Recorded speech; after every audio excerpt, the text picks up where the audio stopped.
the Vice President for Federal Affairs at the National Taxpayers Union, Tommy Aiello. Tommy, I guess I'm confused. It's money being gifted, in effect, right? Here's money to rebuild your island because it's been devastated by hurricanes. But you know what? We're just going to skim some right off the top and put it over here for ourselves. That's what it sounds like to me. It's criminal if it's true.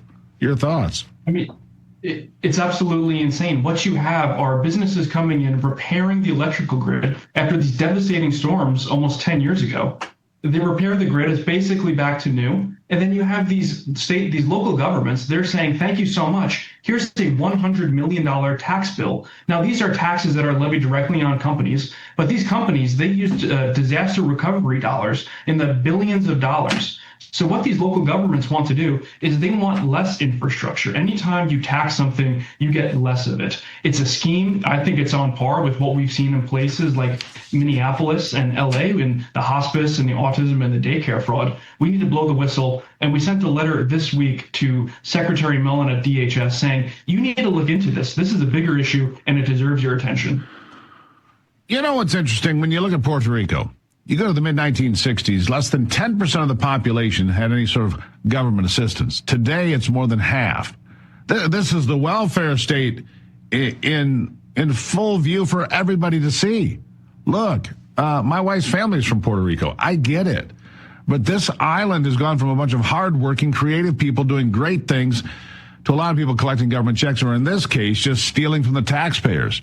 It's a terrible essay on what the welfare state does to a once thriving group of people, doesn't it?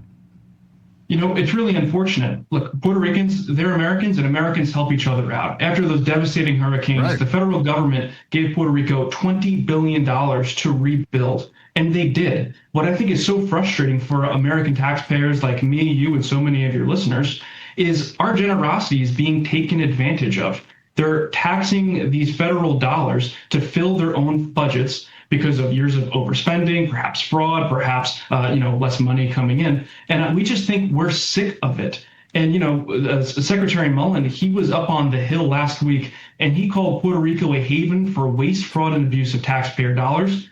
And I think this is just the latest example of that waste, fraud, and abuse that we're seeing down there. We need to get serious. We need to protect taxpayer dollars, and we really need the federal government to look into this issue. You know, Tommy, and here's the problem. Puerto Rico in the spotlight today because of this, but it's not limited to Puerto Rico. Look at the fraud in this country. Look at Minnesota. Look at California. Look at New York and Illinois, and honestly, red states too. The amount of money that gets skimmed off the top, sent to, quote, nonprofits or NGOs or pick your poison. You send $1 to one of these nonprofits, and maybe 25 cents ends up where it's supposed to be. The rest is in overhead and management and salaries and fees. It is the worst system. This is why I like the idea that President Trump put out there when giving international aid. Send it directly to the country. Don't put some organization in the middle that's going to take half or 3/4 or more. We need to be smarter with the way we send money, don't we? That's right. And I think what we've seen from the Republican Congress so far is they want to be serious about this. They want to follow in the footsteps of what President Trump is doing, what Doge has been doing. They want to crack down on it. So far, this Congress, the Republicans have passed dozens of anti-fraud, anti-waste, fraud, and abuse measures. But Democrats, they don't want to come to the table. So I think what Republicans need to do, if they were to move with another reconciliation package, the main focus of it should be deficit reduction and taxpayer protection initiatives. So much of that needs to be cracking down on waste, fraud, and abuse, whether it's in Puerto Rico, Minneapolis, or any other state. We need to make sure our taxpayer dollars are protected. We're at $40 trillion in debt. It's a mind-boggling sum. We didn't get there by accident. We think that we really need to give more attention and focus to this really pressing issue. Yeah, got to get it cleaned up, Tommy, no question about it, because people are going to work today, nurses and firefighters and laborers and all sorts of folks who are shelling out all this tax money. And what do they get in return? They get screwed. It's got to stop. Tommy, always good to see you. Thank you.